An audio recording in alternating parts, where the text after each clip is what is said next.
Ministry YouTube channel వారితో దేవుడు మాట్లాడి ఓపెన్ చేయించారండి. 1 ఇయర్ కంప్లీట్ అయ్యి 2వ సంవత్సరం ఇది.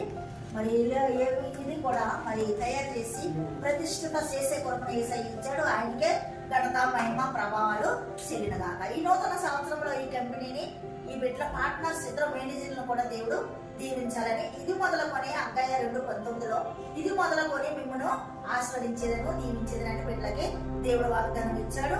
దేవుడు మనకు ఒక సంవత్సరమును అనుగ్రహించాడు కాబట్టి మన జీవితకాలం అంతా యెహోవాని ఆరాధించాలి. ఆయన మన కొరకు ఆయన ఏర్పరచుకున్నాడు కాబట్టి మనము ఆయన సిద్ధము మన బ్రతుకునందు సమృద్ధిగా ఉండవలనని తీర్మానం చేసి శ్రేయస్కరమైన ఆశీర్వాదములను అనుగ్రహిస్తున్నాడు. ఈ నూతన సంవత్సరంలో మనకి నూతన దయా కిరీటము ఈ కంపెనీకి, ఈ కంపెనీ పార్ట్నర్స్ మేనేజర్లకి, ఈ కంపెనీలో వర్క్ చేస్తున్న బిడ్డలకి, మరి యొక్క యూట్యూబ్ ఛానల్ వాక్యము ఎంతమంది అయితే వింటూ లైట్లు కొడుతున్నారో వారందరికీ కూడా ఈ నూతన సంవత్సర శుభములు, నూతన ఆశీర్వాదాలు, నూతన సమాధానము, నూతన ఆరోగ్యము మరి దేవుడు అనుగ్రహించుగాక. ఆమేన్.